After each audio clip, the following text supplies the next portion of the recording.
Oke, kembali lagi bersama podcast Rumah Komunitas. Saya Opik Salapski. Kebetulan hari ini kita kedatangan pemateri yang oke lah, dua pemateri sekalian gitu. Kita sambut Pak Alam. Tangan Pak Alam. Satunya lagi, silakan. Ini juga Kajapati di keprokan. Pak Harija. Ya. Alhamdulillah. Anak muda menginspirasi. Pak, saya tuh pengen ngobrol tentang hal-hal yang menarik berkenaan dengan apakah musik itu bagian dari pendidikan gitu, atau apakah musik bakal mempengaruhi pendidikan? Pertanyaannya eta sih sebenarnya. Tapi yang kebaca ya pertanyaan keduanya ya mah. Kira-kira gimana Pak? Aduh. Ya Opik, sebelum lanjut ke pertanyaan kedua. Udah serius tengah tuh. Iya nggak serius. Iya minta tegang. Ini penonton jadi kabawa tegang. Ya berdasar pemahaman pribadi ya musik apa ya? Haram. Tapi bisa jadi haram. Bisa jadi haram musik. Bahkan kan dalam konteks lain pun juga sholat pun bisa jadi haram ketika tidak sesuai hukumnya gitu. Pun ya musik ya. Apa musik ini tadi pertanyaannya berkaitan atau berhubungan dengan pendidikan? Ya jelas, karena ruang dan waktunya masih dalam satu ikatan gitu. Maksudnya ruang dan waktu tuh subjeknya juga masih sama kita gitu. Kita mau nggak mau ketika Kang Opik bertanya dengan tempo 60 beat gitu. Itu kan salah satu bentuk bagaimana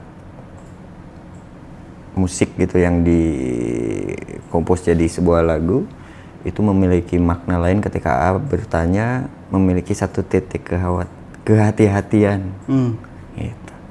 Pun mungkin ketika saya sekarang menjelaskan tentang musik dengan pendidikan, gimana nih cara saya memberikan jeda di setiap diksi yang saya sampaikan, minimal katingali Pak Alam pintar gitu Iya. Itu jadi itu analogi lain barangkali bagaimana pada akhirnya informasi itu bisa tersampaikan dengan baik ke penerima informasi itu. Keren. Jadi ketika ditanyakan apakah lagu atau musik itu berkaitan dengan pendidikan, sangat. Pun pertanyaan sebaliknya, apakah pendidikan dipengaruhi juga dengan musik? Sangat. Sangat ya, berarti musik bagian dari pendidikan gitu. Iya. Walaupun misalkan lagu Hamil 3 bulan kalau pada akhirnya yang tersampaikannya positif gitu. Bahkan penerima lagunya juga menerima lagu Hamil 3 bulan itu dengan positif. Ya jadi positif, pendidikan yang positif. Berarti tergantung asumsi si pendengar badannya. Iya, asumsi pendengar juga dipengaruhi oleh yang memberikannya. Iya. Kan banyak tokoh-tokoh agama yang nyanyi tiba-tiba di sela dakwahnya Hamil 3 bulan. Beda kan ya yang ditangkap audiens. Tapi kalau AOP pakai pakaian seksi, mohon maaf, nyanyi Hamil 3 bulan akan beda ceritanya. Jadi berkaitan AOP banget Ya. Ada nilai lagi podcast serius sih teh. bakal jatuhnya tuh nilai positif dan negatif gitu ya. Iya. Bapak kan sebagai pelaku pendidik gitu dan musisi juga. Tuh kan pertanyaan keduanya ada kadinya pasti. Nanti kan Pak Harija nanti ada juga. Nah ini pertanyaan Bapak yang kedua. Atau biar kayak podcast yang lain pertanyaannya sama ke Aija. Nah, menurut gitu. menurut Pak Harija ini sebagai seorang musisi, apakah musik bagian dari pendidikan dan pendidikan itu bagian dari musik atau gimana? Kalau menurut aku mah oke, sangat bisa ya ketika musik itu menjadi bagian dari pendidikan, karena di beberapa sekolah mungkin ada yang menerapkan konsep-konsep belajar dengan cara mendongeng, cara kayak kalau misalkan di teater ya, di teater itu bisa mengajarkannya tuh sambil nyanyi. Iya, iya. Oh Jadi iya. bisa iya, lebih iya. apa ya, bisa lebih nerap gitu ke si anak-anak itu. Jadi ya sangat bisa sekali gitu kalau misalkan musik dikaitkan dengan pendidikan. Jadi karena dengan musik maka murid itu akan cepet tangkapnya. Iya, gitu. Keren. Menurut Bapak ini balik lagi, bagaimana kalau dunia tanpa musik, Pak? Waduh.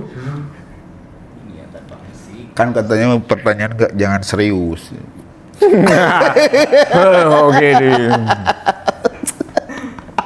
Dunia tanpa musik. Ya. Iya, saya juga masih bingung menjelaskan dunia itu seperti apa gitu. Karena ya yang jelas ketika mencoba mengimajinasikan saya pun tidak ada di dunia ini atau semua manusia tidak ada di dunia ini, kayaknya musik itu tetap ada deh. Kan gitu ya. Dihasilkan dari gesekan daun, dihasilkan dari angin, dihasilkan dari gesekan angin ke benda-benda lain. Mungkin sifat musik itu masih ada, walaupun kita nggak ada, walaupun manusia itu nggak ada. Jadi kalau pertanyaannya tadi bagaimana dunia ini tanpa musik, mending pertanyaannya bagaimana kalau dunia ini tidak ada manusia? Akan lebih baik. Akan lebih baik ya. Lebih baik. Tidak ada perusak ekologis. Walah. Ibu edo ieu mah saya ngebahas ke politiknya pertanyaan ka tilu. Nya ieu mah ka politik ieu mah pertanyaan ka tiluna. Memang fenomena hari ini Iya, gitu, iya, Pak. iya.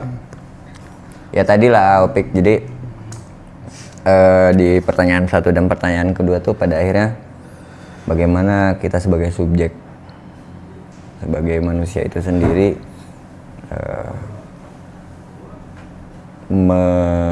memahami musik itu sendiri. Pun ketika musik dikaitkan dengan dunia, bagaimana dunia tanpa musik gitu. Ya balik lagi, nampaknya lebih baik dunia ini tanpa manusia. Lebih baik dunia ini tanpa manusia Ya, daripada ya ibaratnya kan begitu. Ibaratnya begitu. daripada Walaupun ya itu sudah dijawab oleh sang pencipta kan gitu, melalui diskusinya dengan malaikat saat Tuhan ingin menciptakan manusia. Ya itulah. Dunia tanpa musik, wah. Kayaknya mending dunia tanpa manusianya deh daripada musik. daripada musik mending jelemana nu eueuhnya. Menurut Pak Rija gimana, Pak? Kalau gimana? Sama pertanyaan. Sama pertanyaannya. Gimana? Ya, kalau misalkan nggak ada musik ya, oke. Soalnya aku mah kalau tidak ada musik teh gimana ya? Asa banyak sekali Resah yang kurang gitu. Timbul keresahan atau Keresahan, oke. tikus ruk gitu. Tikus truk? Bisa jadi tikus truk, Kak. Kadang mah gitu kan tinggal di tukang dagang gitu, bari dagang teh bari musik enjoy gitu. Misalkan have fun gitu. Musik itu bisa menjadi hiburan, bisa menjadi apa ya? Bisa menjadi kontemplasi. Banyak apa ya? Banyak sekali lah Manfaatnya. Manfaatnya. Berarti benar nggak sih kalau musik itu bagian dari teman kita gitu? Teman pisan. Atau bagian dari lawan teman kita? Atau tergantung dengan tema isi dari lirik lagu atau si musiknya itu sendiri? Menurut Bapak ini sebagai pengajar dan musisi keren. di selatan. Di selatan. Aduh, nggak tahu ya Opik, kalau yang saya coba lalui sampai detik ini tuh karena mungkin basic awalnya nulis, senang nulis. Memang di beberapa kesempatan melihat rekan-rekan bahkan saya sendiri, oh iya ya ternyata lebih mudah ditangkap pesan ini gitu. Ketika aku hanya sekedar menulis tanpa diiringi oleh sebuah suara misalkan gitu, itu beda ya gitu. Jadi di momen pertama barangkali saya turun lagi di dunia musik gitu, pada akhirnya terwarnai dengan hipotesa seperti tadi gitu. Nampaknya tulisan-tulisan apapun tulisannya gitu, ketika ada pengiring lain, salah satunya adalah musik gitu, barangkali itu akan lebih mudah diterima gitu. Ketika kita baca koran, ketika kita mendengar pembaca berita sekalipun kan ternyata mereka juga memiliki intonasi, memiliki nada-nada yang dibangun sendiri gitu. Jadi saya juga bingung ketika hari ini masih mendengar musik haram itu yang mana ya gitu. Aku masih bingung juga sebetulnya. Ingin sekali ikutan diskusi tentang musik haram, tapi yang mana sih gitu. Jadi pengen ikutan. Itulah. Oh, ada yang mengharamkan musik? Ya, aku masih mendengar walaupun itu hanya sekedar meme gitu di media sosial. Jadi aku penasaran gitu, ingin diskusi santai pengen gitu. ngobrol di mana ya yang haramnya itu gitu. Apakah yang haramnya ini adalah pemahaman gitu atau apa gitu. Itu mungkin ya. Oke. Dalam kieu. Tuh, menurut Pak Rija, apakah musik bagian dari temanmu? Asik.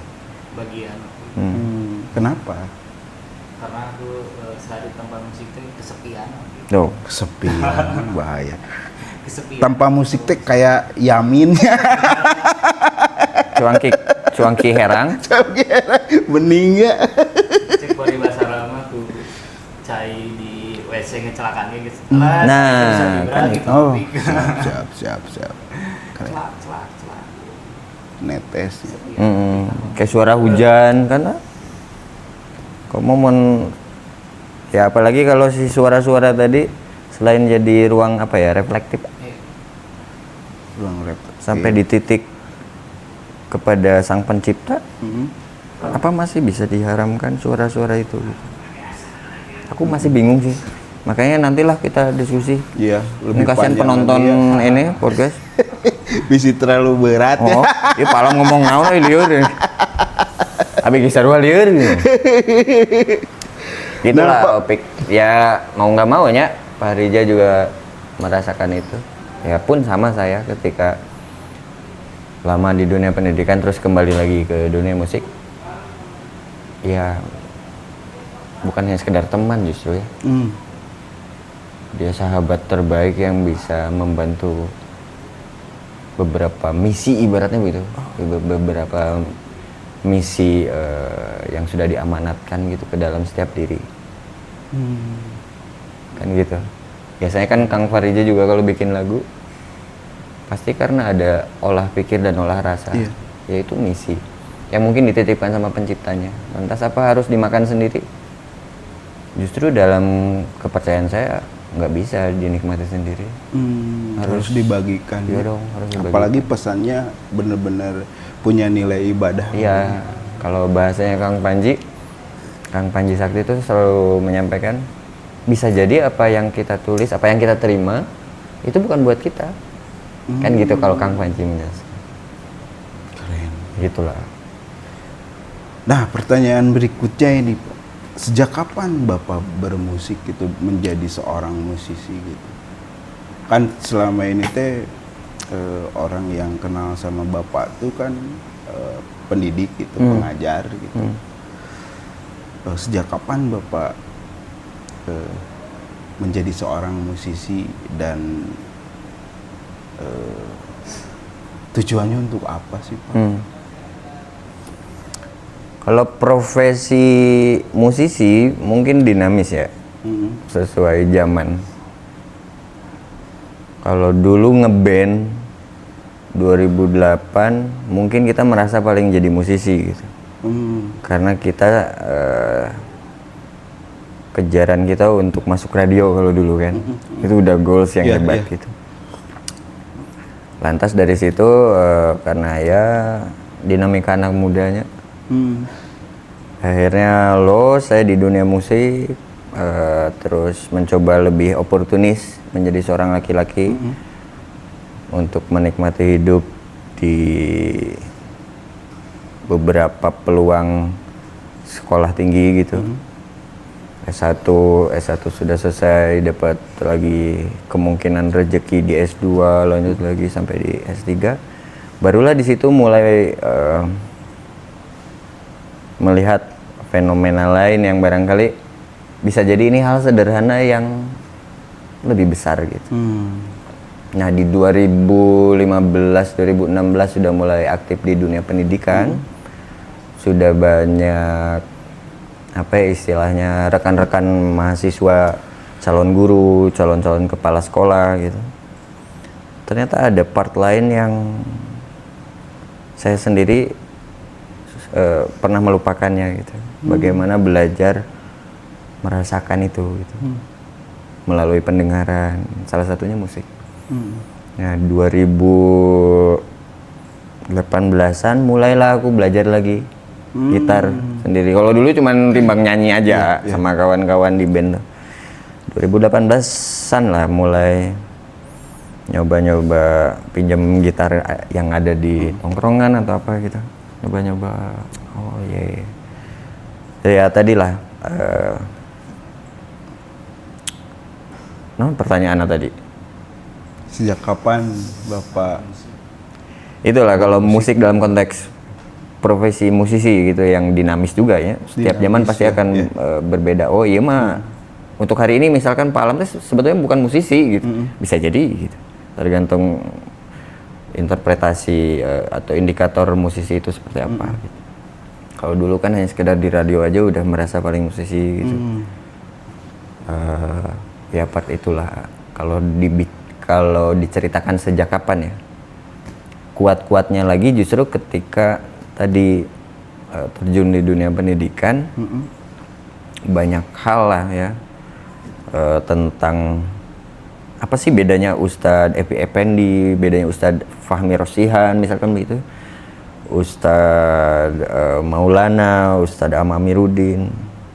Ternyata salah satu yang membedakannya juga dari konteks suara gitu, dari cara menjelaskan itu. Nadanya Gitu. Jamaah kan gitu. Iya benar. Iya, itu kan salah satu komposisi yang beliau ciptakan gitu. Jamaah. Itu menarik perhatian yang luar biasa kan? Jadi karakternya. Ya. Itulah Opik. Jadi di situ mulai jadi semangat lain untuk saya belajar lagi bubunyian gitu. Khususnya gitar karena alat yang paling mudah didapatkan di gitar, ya udah aku belajar gitar. Mulailah di situ beberapa tulisan yang akhirnya jadi lagu gitu.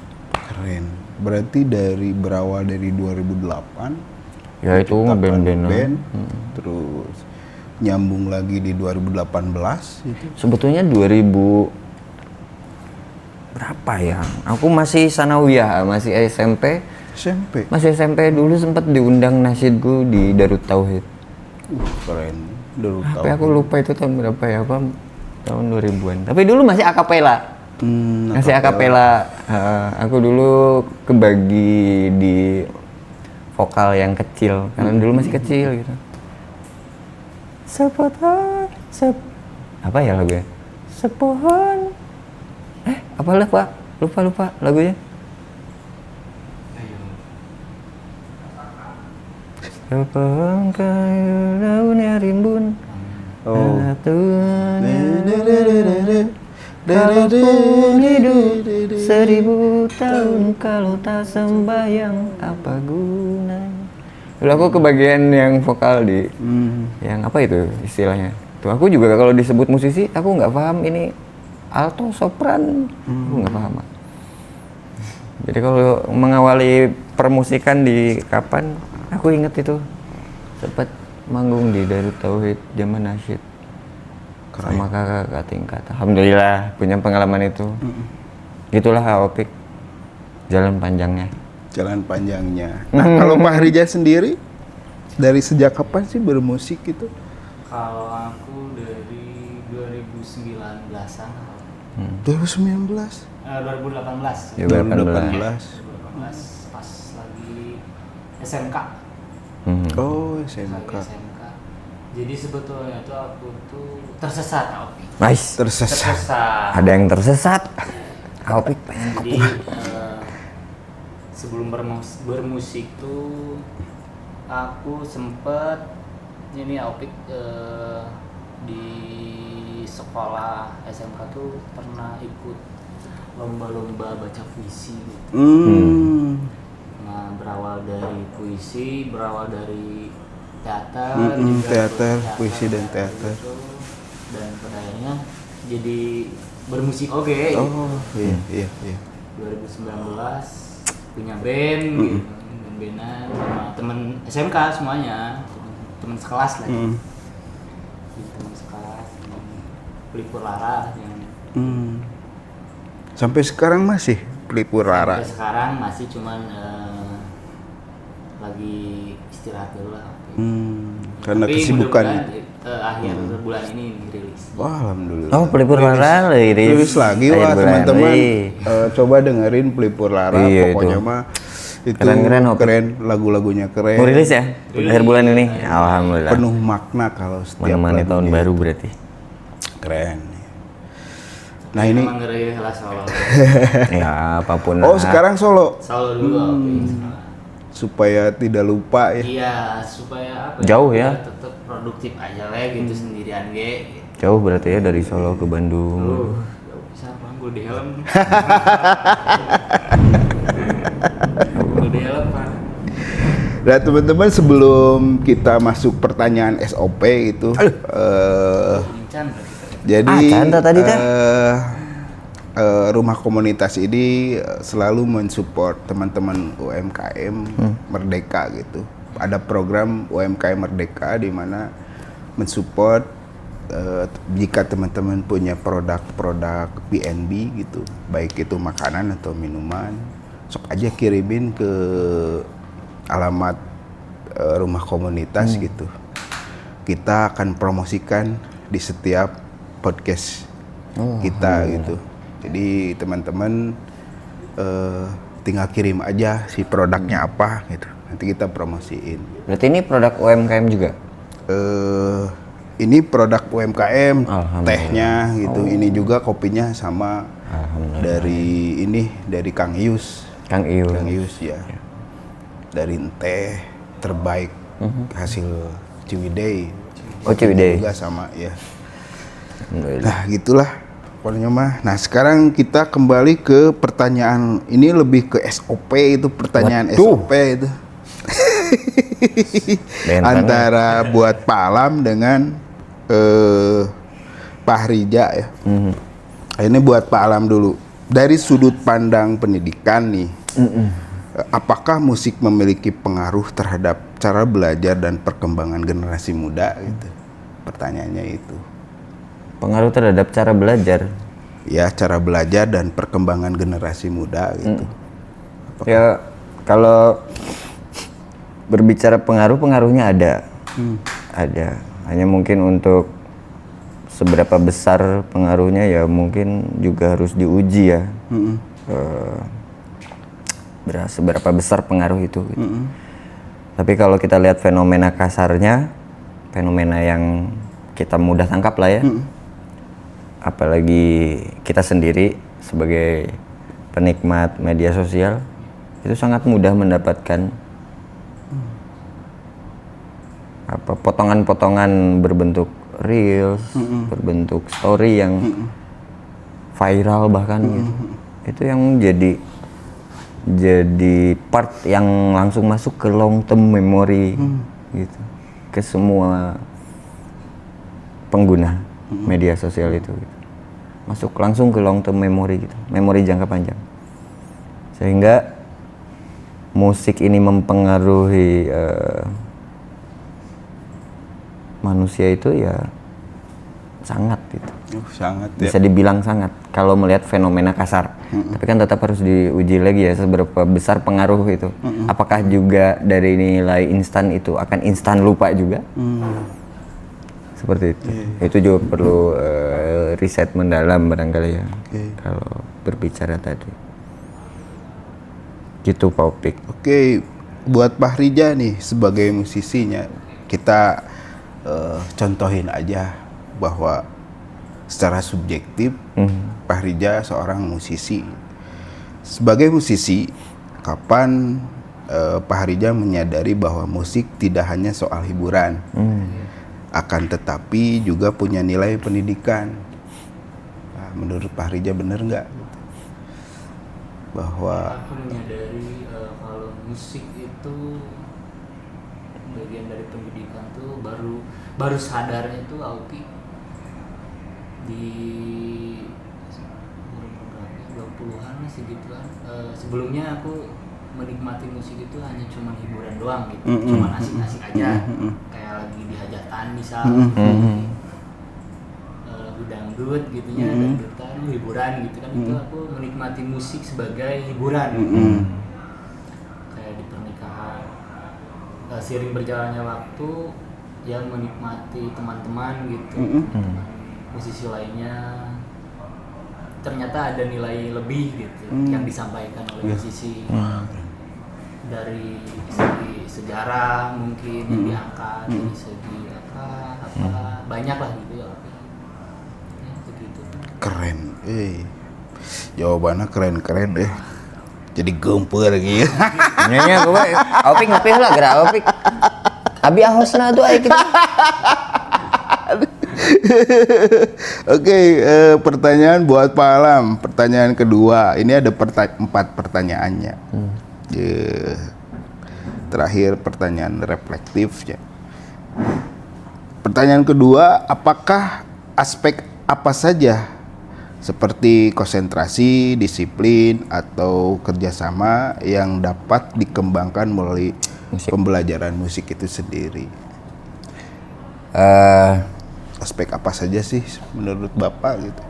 Ya, sebetulnya banyak juga kita menangkap potongan-potongan penjelasan di media sosial. Kita ambil yang sederhana yang mudah ditangkap juga oleh kawan-kawannya. Bagaimana informasi yang dijadikan lagu misalkan, yang menjadi konsumsi banyak pengguna media sosial, itu pada akhirnya juga tidak hanya masuk ke memori jangka panjang mereka, tapi juga mempengaruhi banyak aktivitas yang ditopang oleh part-part tadi, part pengetahuan atau kognitif, part kehendak gitu, atau afektif atau psikomotoriknya. Jadi itu kembali lagi bagaimana dia menangkap informasi tersebut menjadi suatu hal yang dibutuhkan oleh dirinya. Balik lagi sebetulnya, ketika guru matematika di kelas menjelaskan rumus-rumus hebat itu, rumit itu, tapi tidak tersampaikan kebutuhannya untuk peserta didik, itu akan berat ditangkap, dicerna oleh peserta didik. Ketika ilmu lingkungan disampaikan oleh para profesor sekalipun, tapi memang tidak sampai pada nilai kebutuhannya, ya tidak jadi apa-apa juga. Jadi pengaruhnya sampai di titik itu, Pak. Itulah barangkali musik ibaratnya menjadi sebuah alat mungkin ya, jadi sebuah alat untuk mewarnai, untuk mengiringi dari informasi atau ilmu pengetahuan yang ada di liriknya misalkan ya, dalam konteks lirik atau dalam konteks tulisan yang dijadikan lagu tadi. 1 ditambah 1 sama dengan 2. Itu kata orang matematik. Jadi lebih cepat dipahami mungkin sama anak didiknya gitu, peserta didiknya. Seperti itu.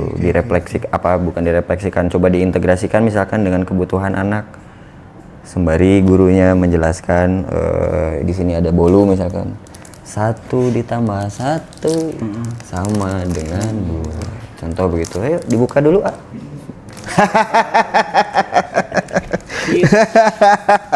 Oke, buat pertanyaan Pak Harija, bagaimana proses belajar musik dapat melatih kreativitas dan cara berpikir generasi muda? Nah, Pak Harija kan generasi muda nih. Apakah musik itu menciptakan sebuah proses belajar yang lebih efektif gitu sih, sehingga apapun yang pelajaran-pelajaran yang ditangkap sama Pak Harija itu kalau ditemani dengan musik teh lebih refresh, teu lieur teuing gitu, tersepi teuing atau gimana gitu menurut Pak Harija?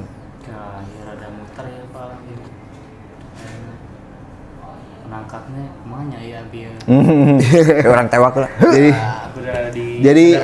Jadi sederhana kayak gini, menurut Pak Harija, mun Pak Harija dulu gitu, ketika sekarang kan kuliahnya, lamun ngerjakeun tugas, mun teu dibarengi musik kumaha?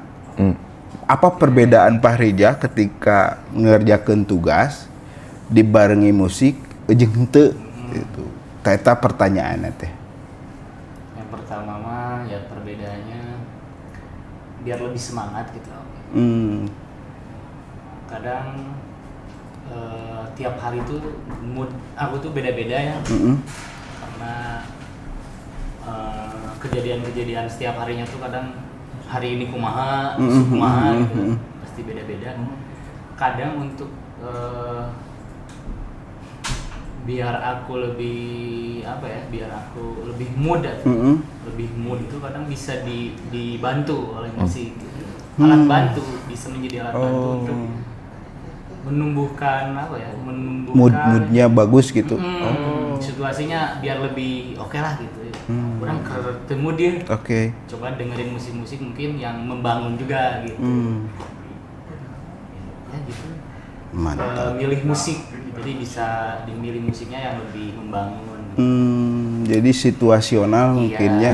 Jadi ngerjakeun tugas apapun juga mun jeung musik mah leuwih ngeunaheun, tapi sesuai musik nanti sesuai mood gitunya. Mantap. Di sini ya. Iya. Alat baca pertama itu ternyata manusia itu telinga ya. Telinga. Ciri menang insight bagus gitu.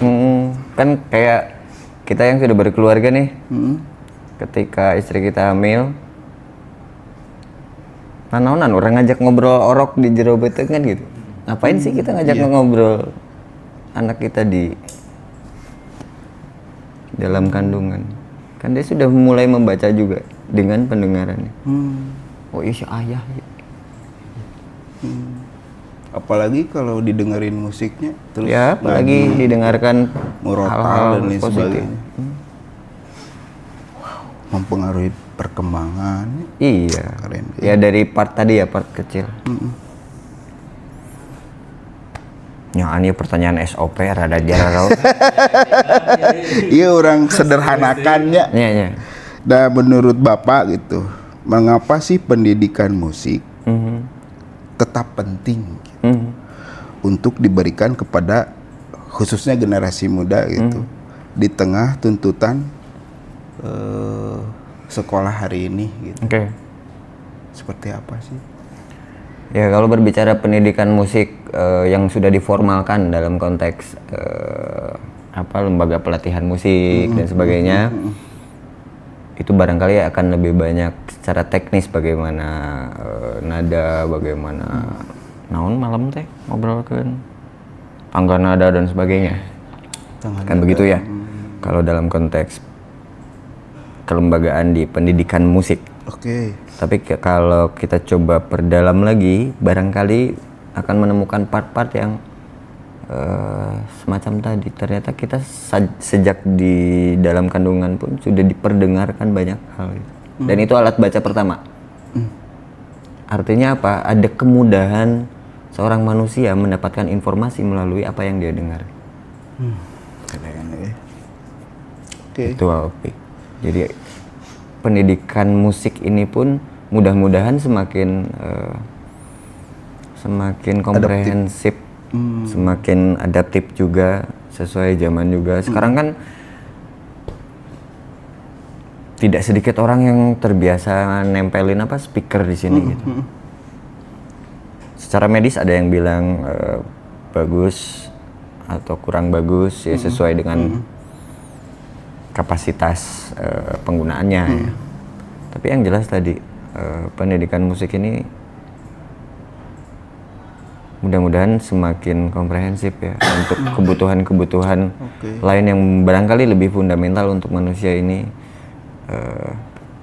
menjadi manusia utuh gitu. Mantap. Menurutnya. Menurutnya. Ya. Oke, pertanyaan berikutnya buat Pak Rija. Apa satu lagi terus pertanyaan reflektifnya. Apa pesan Pak Rija untuk anak muda hari ini agar tidak ragu tidak ragu untuk berkarya, bermusik, terus meskipun mereka tidak berbakat gitu, berkaryalah gitu. Ya. Nah, pesan Pak Rija seperti apa sih? Kalau pesan aku mah ya khususnya pesan untuk diri sendiri juga ya.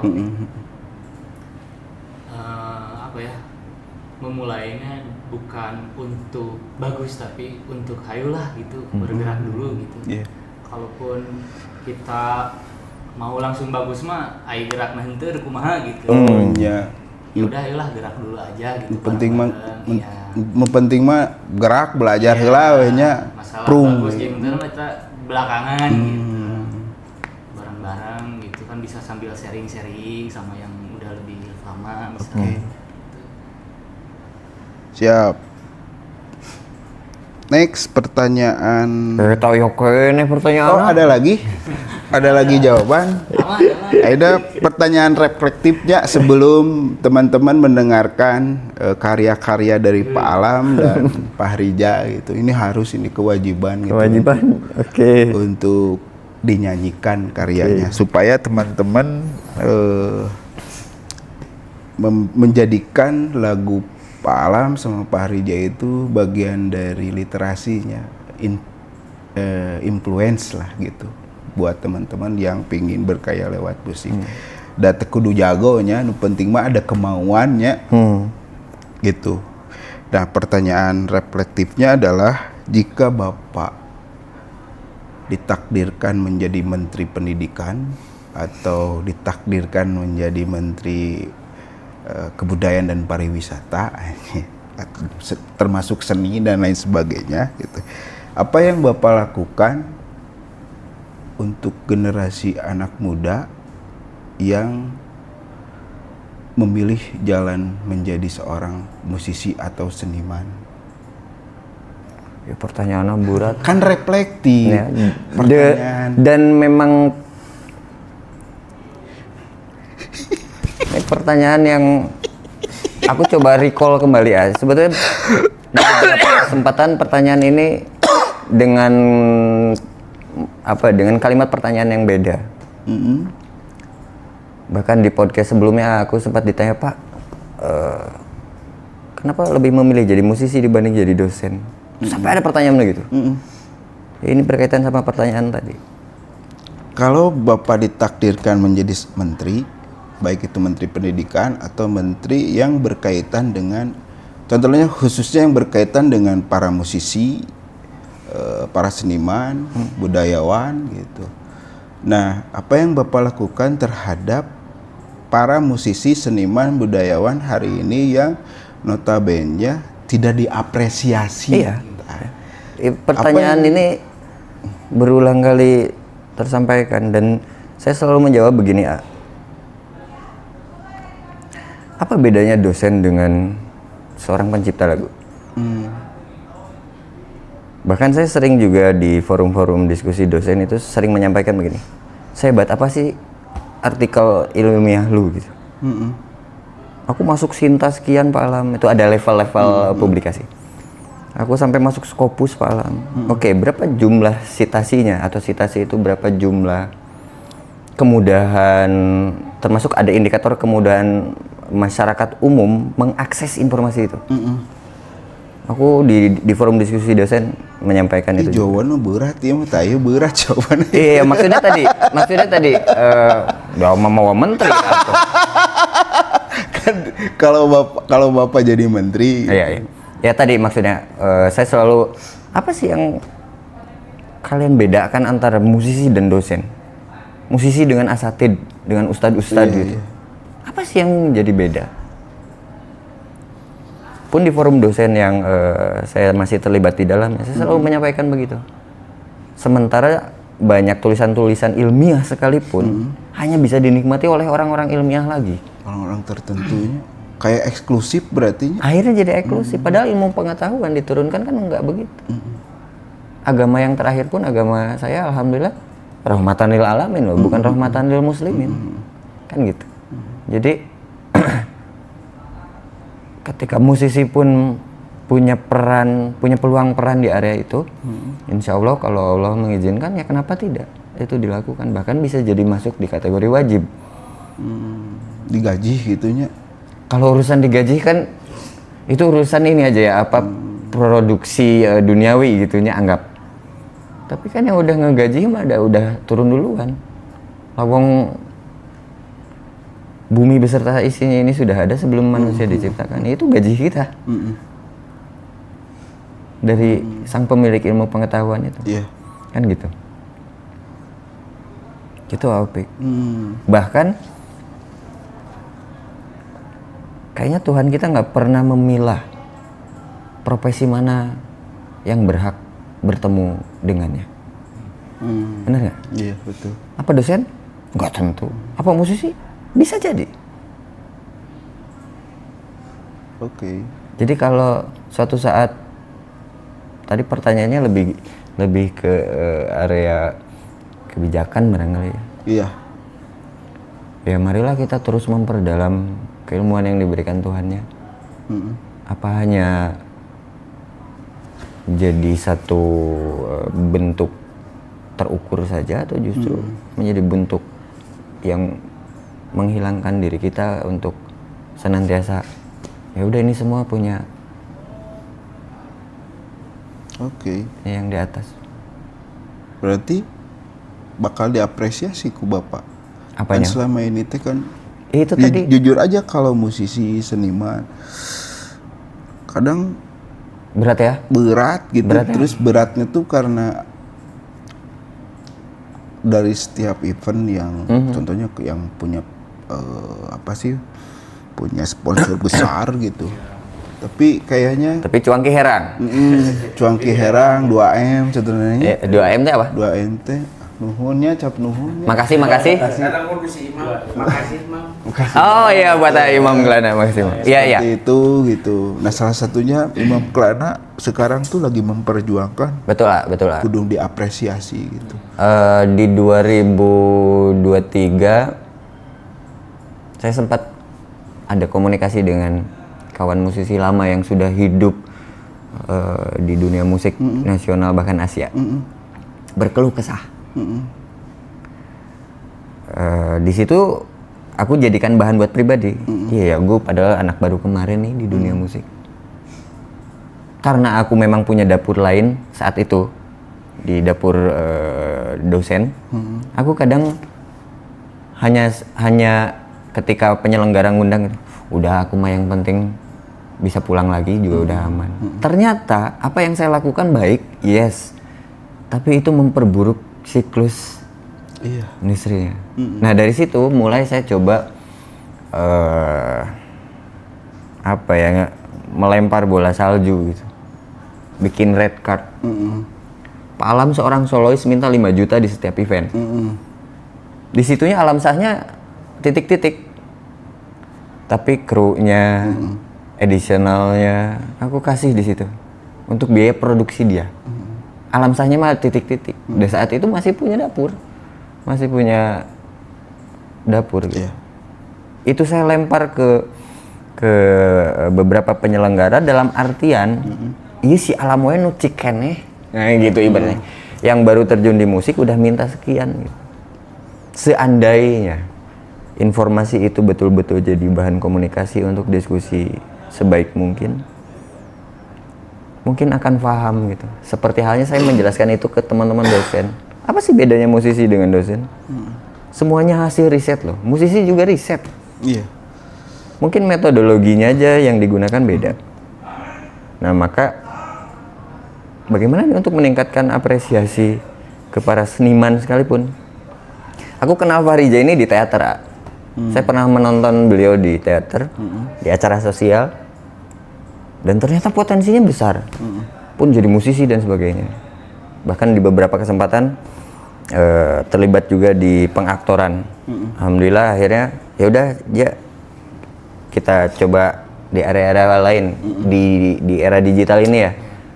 Kita aktif juga di dunia pengaktoran di banyak film gitu. Alhamdulillah. Dan nilai apresiasi ini pada akhirnya membutuhkan kerja kolektif gitu. Akarnya apa? Pemahaman. Ngertos we nya gitunya. Iya, ngertos weh di dia teh. Orang sudah masuk jadi jadi jokes yang akhirnya jadi apa ya? Yang ngertos weh atau gitu. Padahal iya kan dia itu lain engkle saja. Padahal gini ya. Kenapa tadi saya menjelaskan dari konteks dosen? Salah satu imam besar menyampaikan begini. Satu huruf yang disampaikan oleh pendidik itu bisa bisa terkonversi menjadi berapa dinar atau berapa emas gitu. Biar kawan-kawan nyari aja ya, biar kawan-kawan penonton pendengar ini nyari. Dan saya pun menyampaikan bahwa apa sih bedanya musisi dengan peneliti atau dengan pendidik? Lawang semuanya juga sama dalam konteks riset, dia sampaikan ilmunya. Satu huruf loh. Oke. Belum lagi biaya produksi dia untuk jalan ke lokasi. Sebelum dia jalan ke lokasi dia harus istirahat dengan tenang semalam. Oke lah itu urusan pribadi musisi ya tuh Pak. Itu kudu dihitung oleh penyelenggara. Ya oke, nggak apa-apa. Mantap. Jadi pemahaman ini yang mudah-mudahan ya tersampaikan ke setiap penyelenggara bahwa seniman itu ya dia akademisi juga. Bagian dari akademisi. Iya. Ini yang menggambar ini apa? Logo ini. Akademisi juga. Dia mencerna banyak hal untuk menjadi sebuah logo simpel, Berarti eye-catching. musisi itu dosen oge nya Iya sebenarnya. Iya dong. Keren. Bahkan levelnya level Jero pisan filsafat ya. kan kalau kita bicarakan indikator penilaiannya ya, misalkan penilaian indikatornya, dosen paling banter di kelas A.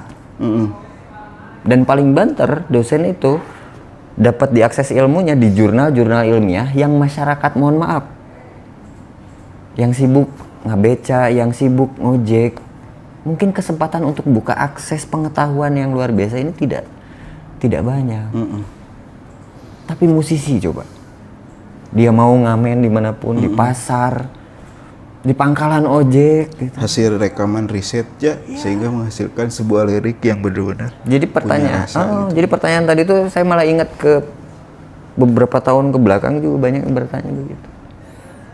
Pak kenapa lebih memilih jadi musisi dibanding dosen? Loh, apa sih yang membedakan kawan-kawan?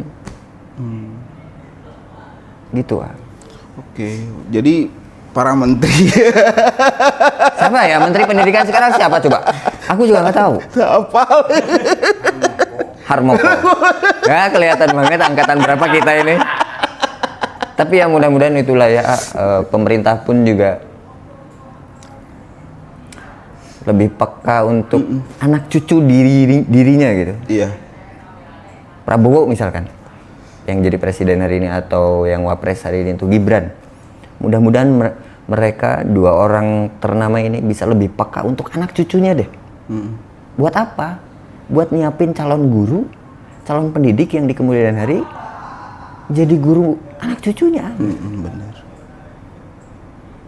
Peka juga. Mudah-mudahan lebih peka gitu. Musisinya, wah loba pisan waktu yang Iya, terbuang. apapun profesinya, termasuk pendidik di profesi musisi, Iya. senimannya dan sebagainya. Mudah-mudahan lebih peka. Wow, mantap. Itulah. Tiap kalau Pak Rija, kalau suatu saat ditakdirkan, ini mah reflektifnya. Iya, Menteri Pemuda ya maaf. Mau jauh teh ngopi. Nah kalau contohnya gitu contohnya. Nah apa yang Pak Rija lakukan terhadap musisi?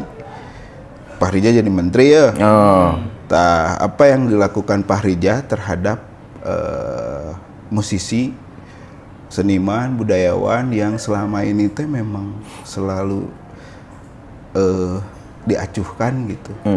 Padahal mereka pun, kata Pak Alam, mereka pun adalah dosen, pendidik yang dia menciptakan lagu, hasil riset, dia menciptakan lagu, rekaman lagu dengan biaya yang dikeluarkan yang punya harapan lebih gitu dari apa yang dia lakukan untuk yang padanya menghibur, mengedukasi masyarakat lain dan sebagainya gitu. Nah menurut Pak Rija, kalau Pak Rija menjadi seorang menteri, dikumahakeun tah. Apa? Aku jadi menteri ya. Naon? Diurunkeun presiden.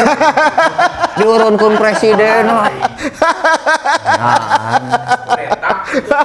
Visioner, Pak Menteri. Karena disejahterakan. Sejahterakan.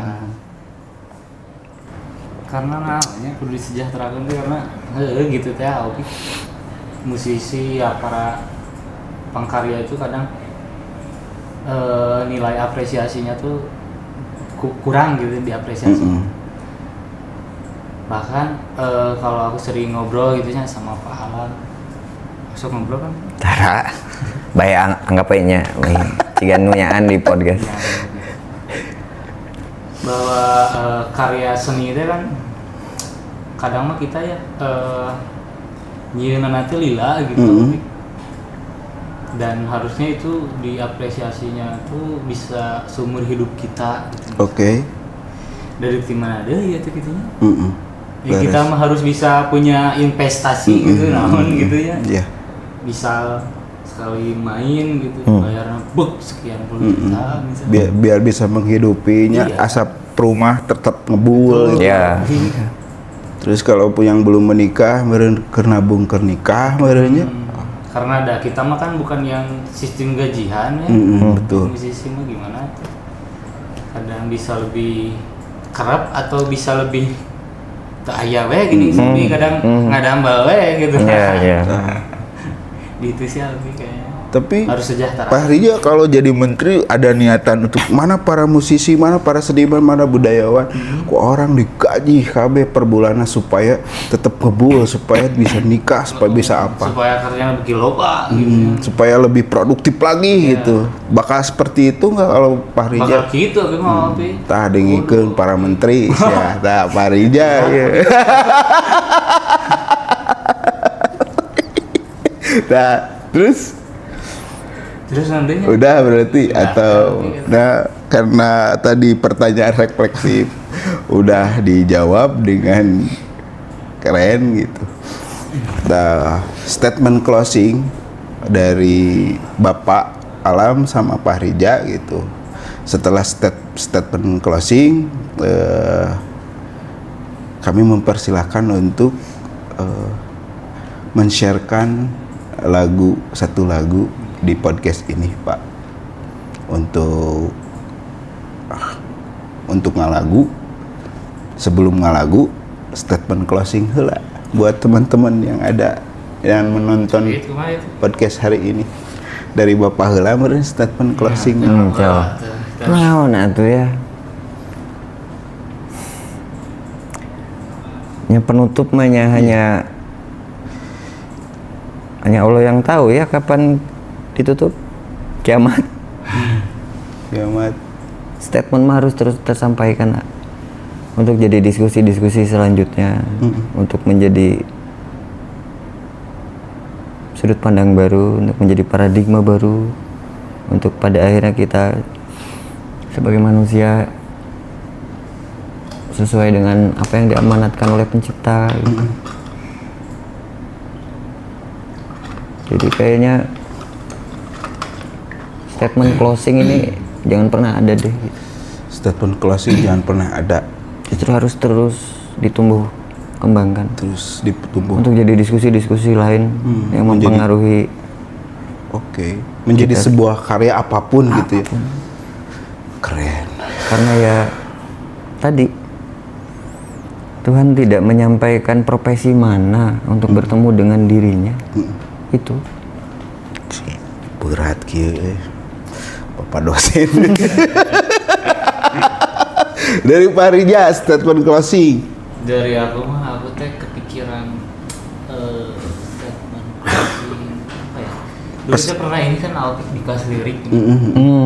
Oh itu tahun berapa ya kelas lirik tahun berapa itu? Aduh gila lagi deh kepala. Tahun sabaran. 2018. 19? Oh iya iya. Ada kata-kata yang apa ya, masih terngiang-ngiang gitu. Telinga aku tuh. Gak apa-apa kita merangkak, yang penting terus bergerak. Oke, Itu berarti nggak apa-apa kita merangkak, yang tapi penting terus bergerak. Dengan berakhirnya statement closing dari Pak Rija, maka podcast hari ini dicukupkan sekian. Dan sebelum ditutup, teman-teman harus mendengarkan lagu-lagu dari karya-karya Pak Alam dan Pak Rija.